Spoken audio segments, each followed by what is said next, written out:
안녕하세요. 반갑습니다. 역사교실 강사 김영준입니다. 강감점 관악 종합사회복지에 관한 어르신 여러분, 그동안 잘 지내셨는지요? 저도 참 많이 뵙고 싶었는데 지금 전 세계가 신종 코로나 바이러스로 인해서 굉장히 고통을 받고 있죠. 그래서 지금 실제 오프라인 강의가 거의 이루어지지 않고 있고 계속 연기가 되고 있어요. 또 이게 무한대로 또 연기만 쓰는 건 아니기 때문에 이렇게 어렵사리 자리를 마련해가지고 온라인 상으로나마 이렇게 여러분들을 찾아뵙게 됐습니다. 자, 그래서 이번 주부터 짤막하게 주제 하나씩 정해가지고요, 재미있는 역사 이야기 하나씩 전달을 해드리려고 하는데요. 오늘 이제 첫 시간에 다루게 될 내용이 무엇이냐라고 했을 때 개인적으로 그런 생각을 한번 해봤습니다. 조선시대에 왕이 내리는 약이 있습니다. 물론 보약은 아니에요. 사극 드라마에서 정말 많이 나오는 약인데 그 약이 무엇이냐? 다들 들어보셨죠, 그죠? 그 이름도 유명한 사약입니다.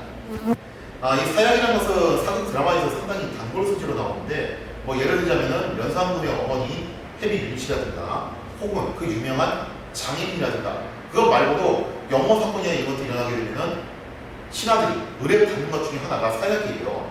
그래서 오늘은 그 사약에 대한 이야기를 한번 같이 다뤄볼까 합니다. 넘겨주시고요.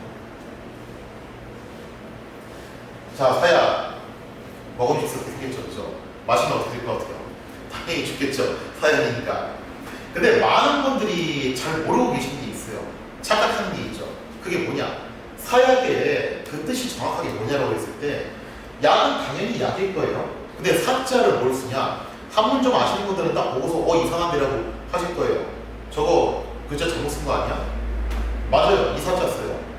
사약은요, 죽을 사자가 아니라 원래 뭘 쓰냐면은 내릴 사자를 쓰는 겁니다. 즉 왕이 마지막으로 주는 약이라는 뜻이에요. 그게 사약의 진짜 의미라는 거죠. 자, 그러면은 이 사약이라는 것에 대한 개념을 조금 이제 설명을 드리도록 할게요. 이 사약이라는 것은 사용 방법 중에 하나입니다. 조선시대에는 사용 제도가 있었고, 사용을 시키기 위한 기본적인 법이 뭐였냐면은, 일단 좀 중범죄를 저지른 사람의 경우 참수, 칼로 목을 치는 거죠. 상당히 끔찍한 방법으로 죽게 돼요. 그 다음에 또 하나가 뭐냐면은 교수역, 목을 매달아가지고 죽이는 방식이에요. 그나마 이거는 좀 이제 얌전하게 죽이는 방법이죠.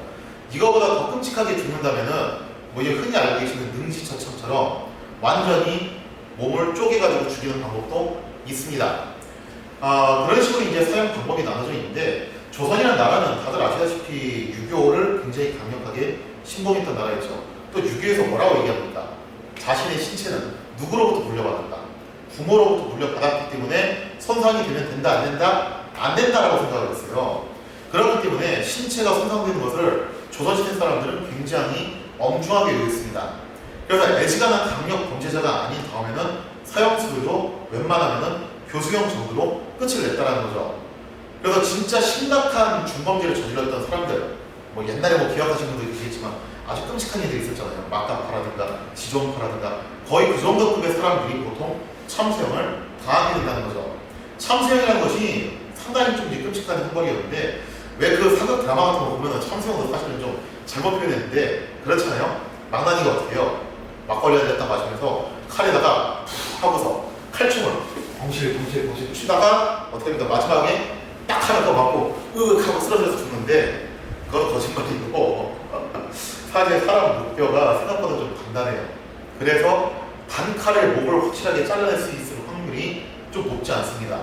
그게 되려면은 일단 이제 사형을 당한 사람이 신체가 상당히 왜소해야 되고, 그 다음에 그 치는 망나니가 힘이 정말 좋아야 돼요. 힘과 기술을 완벽하게 갖고 있어야지 한 큐에 끝난다는 거죠. 그래서 실제로 옛날 기록에 보면은 이거 치는데, 이것도 초짜가 와서 망나니가 합히면 실력이 없는 사람이 왔다면 어떤 사태가 발생하냐면은 목을 쳐야 되는데 칼이 등짝이 떨어진다든지 혹은 뒤통수를 비켜 만든다든지, 그래서 사형수가 죽지는 않아서 무지하게 아프죠. 그렇게 되면 아파가지고 골골대다가 한 4-5방을 맞고서 그렇게 죽는 경우도 왕왕 있었어요.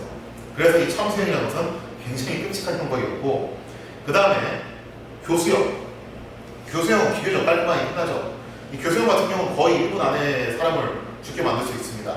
사실은 현대에도 썼던 방법이에요. 지금 사실상 우리나라가 사형제도를 안 쓰고 있지만, 그래서 사형제도가 나름 이제 계속 실효성을 발휘하고 있었던 시절에는 이 교수형이라는 방식을 계속 써왔었죠.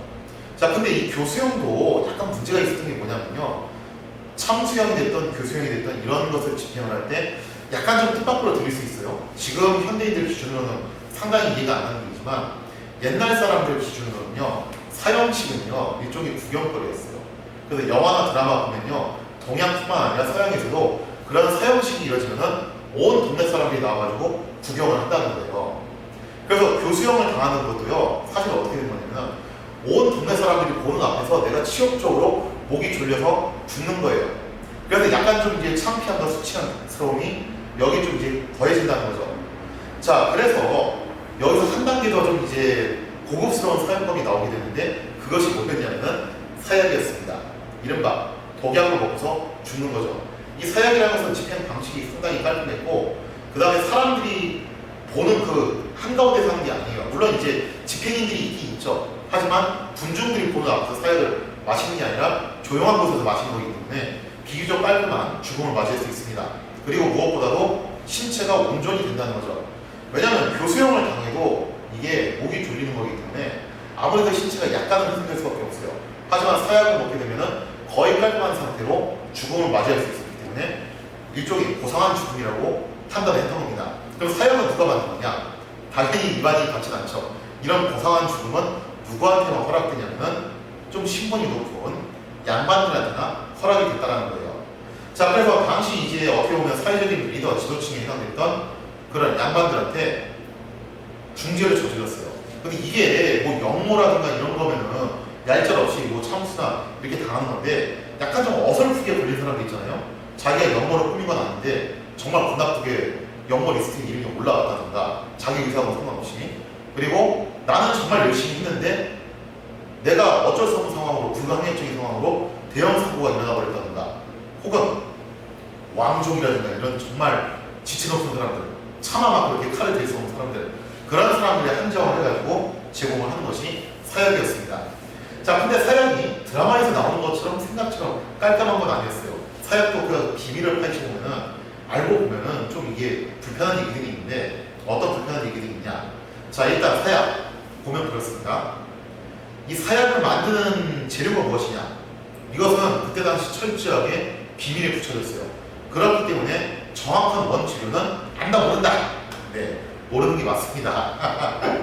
왜 그러냐면 이게 어디다가 매뉴얼을 만들어 놓고 마치 그 저기 뭐야 유튜브에서 많이 나오는 그 요리 프로그램들처럼 레시피를 갖다가 공개를 해버리면은 아 진짜 누구나 다 사약을 만들어가지고 누군가를 독살을 한다거나 암살을 한다거나 그런데 자주 쓰일 거 아니에요. 그래서 그런 걸 막기 위해서 이 사약의 제조법은 철저하게 비밀에 붙여져 있습니다.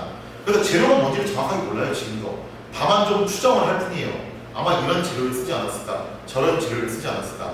그래서 유력하게 집히는 재료들이 뭐냐면은 부자라든가 좀 열을 내는 그런 용도죠. 그 다음에 이제 비상이라든가 혹은 수은이라든가 이런 것들을 섞어가지고 만든 것이 사약으로 추정이 되고 있습니다. 자, 그런데 지금 제가 좀 전에 언급한 이 재료들 있잖아요. 부자, 비상 이게 사실은요 한의학에서 원래도 쓰냐면 치료약으로 쓰여요. 원래는 특히 부자 같은 경우는 치료약으로도 상당히 많이 쓰이는 그런 이제 약재인데 여기서 이런 겁니다. 보통 치사량이라는 게 있잖아요, 그죠? 약하고 독하고는 원래 안 큰 차이예요. 그리고 몸에 좋은 약도 너무 과도하게 먹으면 사람이 어떻게 된다? 치사량이 넘어가가지고 죽을 수도 있다라는 거예요. 그런데 현대사회에서도 특히 부자 같은 경우는 좀 잘못 먹어서 종종 돌아가시는 분들이 가끔 있대요, 현대사회에서도. 그래서 아마 그거를 착안을 해가지고 조선시대에 원래는 약이었겠지만 그거를 치사량을 넘기게끔 복용을 하도록 해가지고 어떻게 한다? 사람을 사망에 유도를 하게끔 만드는 것이 사약으로 추정이 됩니다. 그래서 약발을 잘 먹기 위해서 약을 살짝 데펴요. 살짝 데피고서 먹게 하는데 근데 이 사약이라는 게 또 문제가 또 이게 있어요. 감을 잡으신 분들도 계실 텐데 어쨌든 이거 약이잖아요. 원래는 약인데 그 약을 A라는 사람이 먹으면 독이 되는 거예요. 그거 먹고 바로 죽겠죠. 근데 B라는 사람은 너무 잘 받아 몸에 먹고서 어떻게 된다? 이게 완전 그 사람한테는 이게 사약이 아니라 십전 대보탕이나 뭐 쌍화탕 그런 게 되는 거예요. 몸보신이 되는 거예요. 까까오시. 그런 사태가 발생할 수도 있었다는 거죠. 근데 왕이 어쨌든 사약으로 죽이라고 명령을 내린 거기 때문에 사약으로 죽여야 돼가지고 보통 이 사약 받아 마시는 분들이 이런 시각이 도시 있는 게 아니라 되게 귀향지에 있잖아요. 그죠? 그래도 오지 있기 때문에 이 사약을 가지고 가는 사람들은, 집행인들은 사약을 꽤 많이 가져갑니다. 거의 한 10석을 20석을 그렇게 가지고 가요. 그리고 난 다음에 사약을 집행을 하는데, 집행하는 방식은 기본적으로 이렇습니다. 뭐 드라마에서도 많이 묘사가 되는 장면인데, 일단 사약이 딱 나왔다. 죄인 누구누구는 어명을 받으라. 사약을 들라 하면은 그 죄인은 임금이 계시는 한양을 향해서 절을 4번을 합니다. 왜냐? 나한테 깔끔한 죽음을 내려주셔서 감사합니다라고 감사를 표하는 거예요. 이거 안 했다가 큰일 나요. 만약 이거 안 하고서 사약 먹을 때 좀 불평하는 말을 했다. 나 아무리 생각해도 죄가 없는 것 같은데 내가 왜 죽어야 되냐? 그런 말을 혹시라도 했다라고 하면은 나중에 그 가족분이 연좌로 처벌을 받는 경우도 왕왕 있었어요. 자, 그렇게 해서 이제 감사를 표를 한 다음에 이 사약을 살짝 데펴서 술에다 풉니다. 그러니까 일종의 약술이에요. 근데 그러고 나서 그 약술을 드라마에서 나온 것처럼 어떻게 한다? 원샷 딱 마시는데, 그거 마시면 드라마에서 어떻게 합니까? 먹고 난 다음에 타고서 피를 탁 타고서 죽잖아요, 그죠? 그거 거짓말이에요. 그거는 드라마상에서 연출이고, 사실은 사약은 먹고 나서 피를 토한다는 증거가 없어요, 정확하게는. 그래서 원래 사약은 이렇게 하는 거예요. 그걸 다 먹고 난 다음에 바로 안 죽어요. 죽는데 시간이 걸려요, 이게. 그럼 어떻게 하냐면은 방 안에다가 분부를 떼요. 또 사약을 갖다 집행하는 동안에. 그리고 이걸 마시는 사람은 사형수는 어떻게 한다? 방 안으로 들어가서 손 이불을 뒤집어 쓰고 따끈따끈하게 달궈진 방을 띄어요. 땀을 빼. 왜냐? 그래야지 피가 빨리 돌아가지고 약이 빨리 퍼진다고 해가지고 그러는 거예요. 그러면 운이 좋으면은 1시간 안에 그렇게 퍼져서 죽는 거고, 운이 나쁘면은 이거 하루 종일 가요. 하루 종일 막 골골거리다가 죽는 게 사실 알고 보면은 사약이었다는 거죠. 또 종종 이 사약 체질이 맞으시는 분들은 어떤 상태도 발생하냐면은 원샷 했어요. 어떻게 된다? 끄떡없네? 투샷, 쓰리샷, 포샷 계속 맞아요, 이걸 갖다가. 그런데도 끄떡없어. 그런 분들도 종종 있었어요. 대표적으로 이게 신기록이 누구였냐면 중종 때 임형수라는 사람이 있었는데, 이 사람이 좀 상당히 단단 있고 배포 있는 그런 호걸형 인물이었어요. 근데 다소 좀 억울하게 이제 모함에 걸려가지고 귀환살이를 하다가 결국 이제 사약을 받게 되는데, 원체 이 사람이 체력도 좋고 호걸 스타일이다 보니까 이게 잘 맞았나 봐요, 이게, 그죠? 원샷 했더니 끄떡 없어. 투샷, 쓰리샷 계속 했는데 끄떡 없어. 이게 또 술이잖아요. 중간에 취한 거예요. 안주까지 먹어가면서 무려 몇 사발을 먹었냐면은 16사발을 마셨는데 죽었다 살았다.